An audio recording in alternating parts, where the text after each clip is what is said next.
Selamat datang di channel tentang sains dan Islam, ayat-ayat semesta.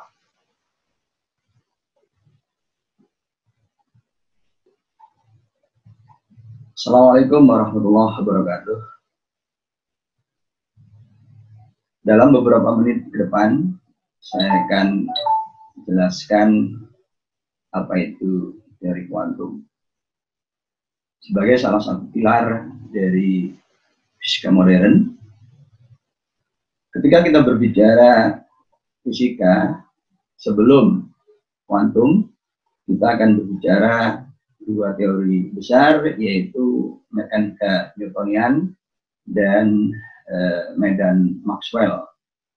Dalam mekanika Newtonian, kita berbicara tentang materi dengan kuantitas massa dan momentum, dengan fenomena tumbukan, kemudian peluruhan. Sedangkan ketika kita berbicara medan Maxwell, itu kita berbicara tentang gelombang elektromagnetik dengan kuantitas panjang gelombang dan frekuensi, dengan fenomena interferensi dan difraksi. Keduanya terpisah secara ketat. Nah, itu teori sampai akhir abad 19. Nah, pada tahun 1900 ada satu fenomena, yaitu radiasi benda hitam dengan distribusi energinya, yang ternyata begitu ini dijelaskan dengan teori Maxwell, karena memang ini adalah radiasi. Nah, benda hitam itu sendiri bukan benda yang hitam, tetapi rongga logam yang dipanaskan maka kemudian akan memancarkan radiasi, dan itu yang diukur.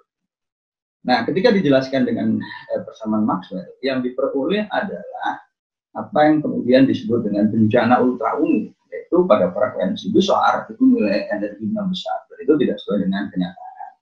Nah, menghadapi kebuntuan ini, Maxwell membuat hipotesa bahwa radiasi dengan frekuensinya itu ibarat osilator harmonik. Kita tahu bahwa osilator harmonik itu terdiri dari pegas dengan konstanta K dan balok dengan massa M. Nah, frekuensinya itu hanya satu, yaitu bergantung pada konstanta K dan massa M. Nah, Planck membuat hipotesa bahwa radiasi itu hanya bisa mempunyai energi HF, H frekuensi, hanya itu adalah konstanta Planck, jadi diperkenalkan gitu Planck. Kemudian 2HF, 3HF, 4HF, 5HF. Nah, ini sesuatu yang baru. Ya, karena kalau dalam teori Maxwell, nilai energinya itu kontinu. Ya. Jadi tidak 1, 2HF, 3HF, tapi kontinu gitu. Nah, ini yang baru. Nah, jadi karena seperti ini, maka ini seperti sesuatu yang di kantong begitu ya. Yang satu itu kapasitas yang kecil, kantong kecil itu kapasitas 1, kemudian kantong menengah itu kapasitas 2, kantong besar kapasitas 3, dan seterusnya. Nah, dengan demikian ini sukses menjelaskan distribusi energi benda hitam itu ya. Nah, karena kantong, inilah istilah kuantum yang terpaket, gitu, tergantung.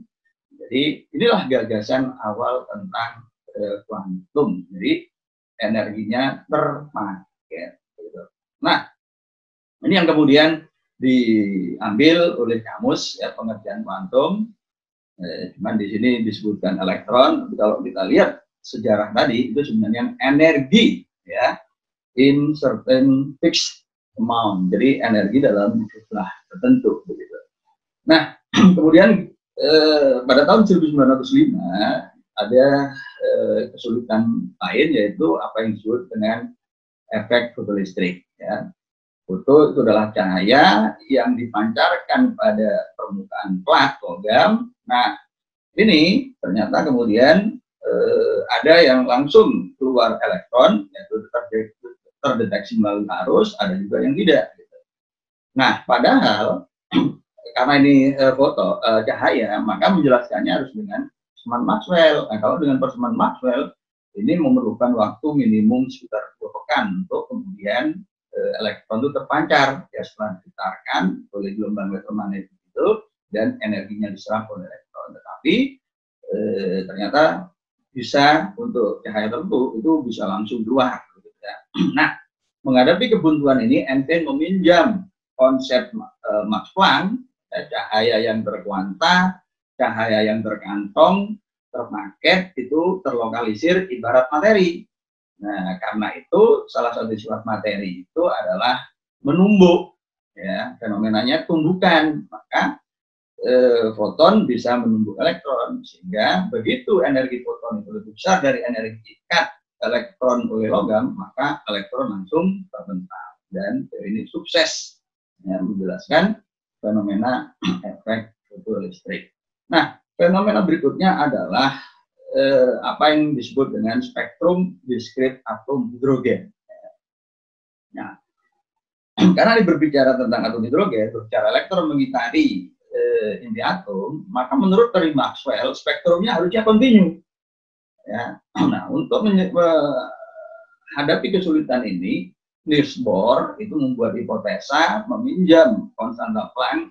Jadi momentum sudutnya itu hanya bisa mempunyai H per 2pi, ya, H bar begitu, H bar, 2 H bar, 3 H bar, dan seterusnya. Jadi momentum sudutnya juga terpaket, juga terkantong, juga terkuantum. Nah, begitu. Nah, fenomena lain pada tahun 1923 yang tidak bisa dijelaskan oleh teori klasik, yaitu Maxwell, yaitu ketika foton menumbuk elektron, fotonnya itu terhambur, elektronnya terpental. Ini gagal dijelaskan dengan fenomena klasik. Maka Compton kemudian meminjam gagasan Planck, meminjam gagasan Einstein bahwa radiasi itu ibarat materi yang bisa menumbuk. Ya, kalau materi, maka kuantitasnya itu adalah momentum. Ya. Nah, tetapi persoalannya bagaimana gelombang radiasi yang tidak mempunyai massa? Maka kemudian Compton membuat hipotesa bahwa momentumnya bergantung pada panjang gelombang dan konstanta Planck.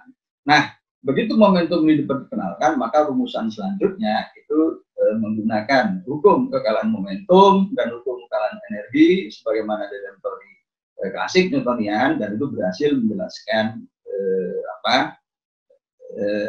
hasil yang telah diperoleh di dalam pengamatan apa yang disebut dengan efek Compton. Nah, itu. Nah, 1 tahun kemudian, Louis de Broglie setelah mengamati hasil-hasil terdahulu bahwa gelombang mempunyai sifat materi, mestinya, begitu ya, pikirnya, materi juga punya sifat gelombang, yaitu sifat sebaliknya. Tetapi sayangnya tidak ada eksperimen yang mendukung. Tapi de Broglie itu membuat hipotesa yang agak spekulatif, ya, bahwa partikel dengan massa m punya momentum mp itu mempunyai panjang gelombang menurut hitungan ini. Gitu.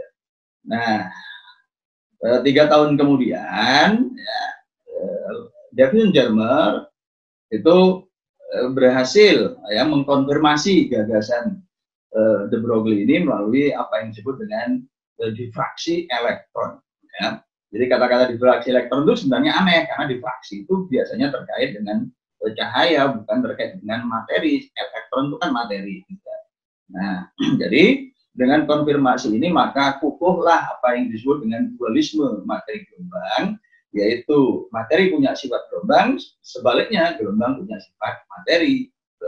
Dan perumusan lebih lanjut dari dualisme materi gelombang itu menghasilkan apa yang disebut dengan prinsip ketidaktentuan Heisenberg, ya, di dalam dunia mikro, yang diungkapkan matematik ini berarti bahwa dalam skala mikro, partikel itu tidak bisa diam, karena kalau diam berarti delta X-nya 0, gitu ya. Nah, dengan ungkapan yang lain, yaitu delta E, delta T, lebih bisa sama dengan H bar per 2, itu berarti bahwa sistem itu bisa mempunyai, bisa meminjam energi sebesar delta E, sehingga kemudian partikel bisa mempunyai energi terbesar dari penghalang, yang meskipun aslinya energinya kecil, sehingga kemudian bisa menerobos potensial besar, dan ini nanti menghasilkan fenomena apa yang disebut dengan tunneling effect.